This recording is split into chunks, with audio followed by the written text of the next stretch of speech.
All right, let's kick things off with one of the most intriguing names on this list, cornerback Joshua Williams. Now, I know what you're thinking. Cut Joshua Williams? Really? But hear me out. When you break down the current state of the Chiefs' cornerback room, things are getting crowded and competitive. Trent McDuffie is locked in after another stellar All-Pro season. Jalen Watson's still hanging around, and while there have been some whispers about a possible trade, he's not out yet. Christian Fulton just joined the mix, and the Chiefs also used a draft pick to bring in Noel Williams. That's a lot of bodies vying for limited spots, and unfortunately, Joshua Williams seems to be the guy on the outside looking in. Let's not sugarcoat it. His performance last season wasn't great. When Watson went down, Williams had a real shot to step up. But instead of locking down the position, it was rough, painful even. Watching him try to keep up with NFL receivers made you wonder if he was just in, over his head. And it shows in the numbers: 33 tackles, 6 pass breakups, 0 interceptions. That's not going to cut it on a defense that thrives on takeaways. Here's the kicker. Cutting him saves the Chiefs about $3.4 million. But more than the money, it frees up a roster spot. That's a valuable piece of real estate in Kansas City, especially when you consider the talent they're trying to squeeze onto the 53-man roster. If you're Brett Veach, this is a real conversation. Now, personally, I'd look to trade him. Maybe you don't get a ton back, but a late-round pick or a future depth piece is better than nothing. The Chiefs don't need him as badly as they once did, and this defense has moved on. So, let me ask you, should the Chiefs keep Joshua Williams? Type Y for yes or N for no in the comments. Be the GM for a second. What would you do? And hey, if you're enjoying the breakdown so far, don't forget to hit that subscribe button. We've got plenty more coming your way. Next up, let's talk about defensive tackle Tawn Wharton. This one might sting a little for some fans. Wharton's been with the Chiefs since 2020 as an undrafted free agent out of Missouri S&T, and honestly, he's had some solid moments. He's been a dependable rotational guy on the defensive line for years. But with how this defensive front is shaping up, it's fair to ask, has Wharton's time in Kansas City run its course? Let's lay it out. The Chiefs are stacked at defensive tackle. You've got superstar Chris Jones anchoring the middle. They added Derek Nottie and brought in a fresh face in Fabian Lovett Sr., a promising rookie from Florida State. Plus, don't forget about Neil Farrell Jr., who they've been quietly developing.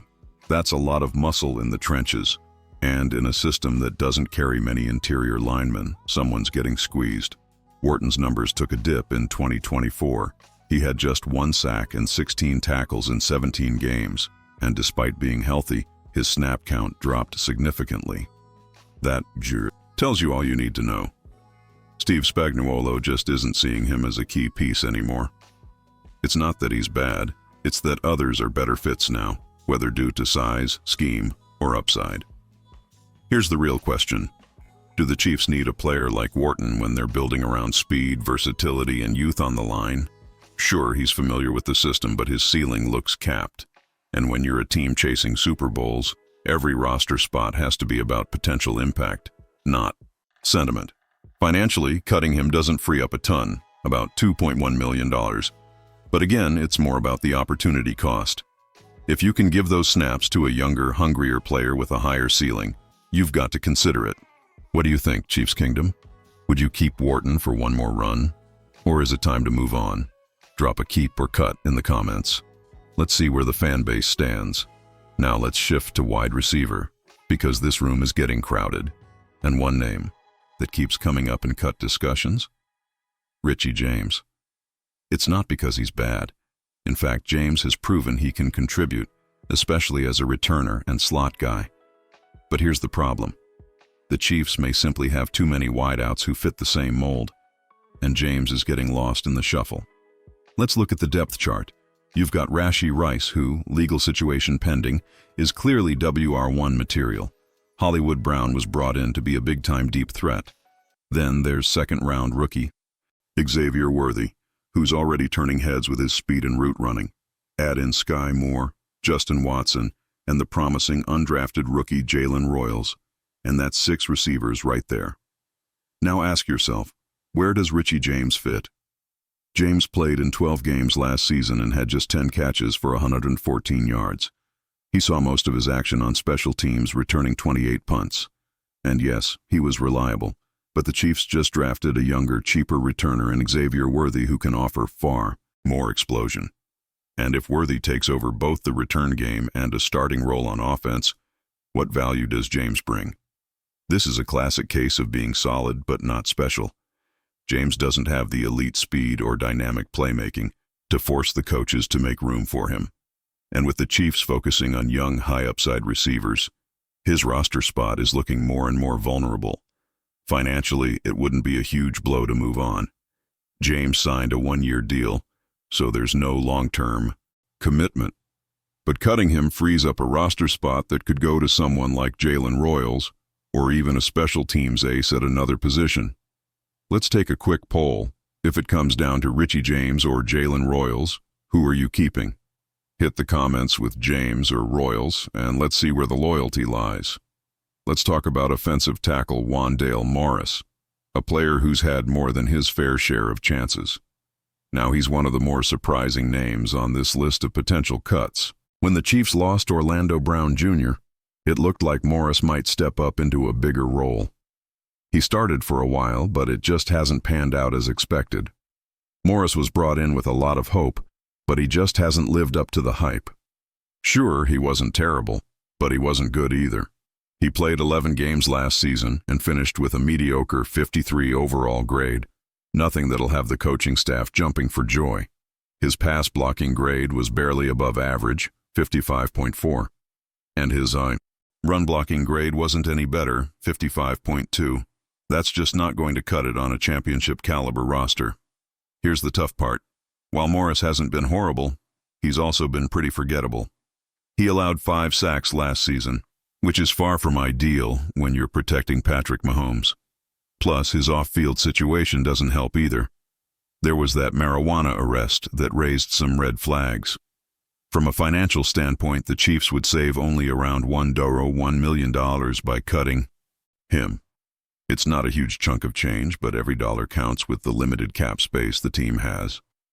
The big question, though, is whether cutting Morris frees up enough space or provides enough roster flexibility to make the move worth it. But here's the thing. With a solid offensive line, the Chiefs have better options now. With Juwan Taylor, Donovan Smith, and others filling those starting spots, Morris may have become more of a backup than a player worth counting on.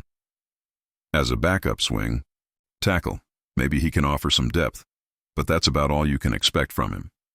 So do you cut him, or do you keep him around for depth? What's your call on Wanya Morris? Drop a comment and let us know if you think the Chiefs should keep him around as a backup or make the cut. Carson Steele. This one's a bit tough because, at first, the Chiefs were excited to have him in the mix. But the story with Steele has been one of missed chances and costly mistakes. When Pacheco got injured last season, Steele was handed a golden opportunity. He had a chance to show what he could do on a big stage, like that game against the Falcons on Sunday Night Football. He did okay there, and people were starting to think maybe, just maybe, he could be a viable backup to Pacheco. But then, reality set in. He had a rough stretch with fumbles, 3 to be exact, and it just shattered his momentum. In the NFL, you simply can't afford to fumble the ball that much. Andy Reid and the coaching staff quickly lost confidence in him, and that's when his carries started to disappear. It's a sad story, really, because the talent was there. But when you can't hold on to the football, that's a deal breaker in this league. From a financial standpoint, Steele wouldn't save the Chiefs much, just $960,000. It's a small amount, but with the Chiefs having limited cap space, every bit counts. The problem for Steele is that, with the Chiefs having better options at running back now, he's fallen further down the depth chart. The Chiefs aren't in the business of keeping players who can't protect the ball, especially when they've got guys like Pacheco and others who have proven themselves. So, what's next for Steele? I wouldn't be surprised if he's cut or if he finds himself on the practice squad. It's just hard to see a way forward for him on the 53-man roster with his fumbling issues holding him back. Now it's your turn to weigh in. Should the Chiefs keep Carson Steele around or cut him loose? Drop your thoughts in the comments. Do you think he has a shot at redemption, or is his time in Kansas City over?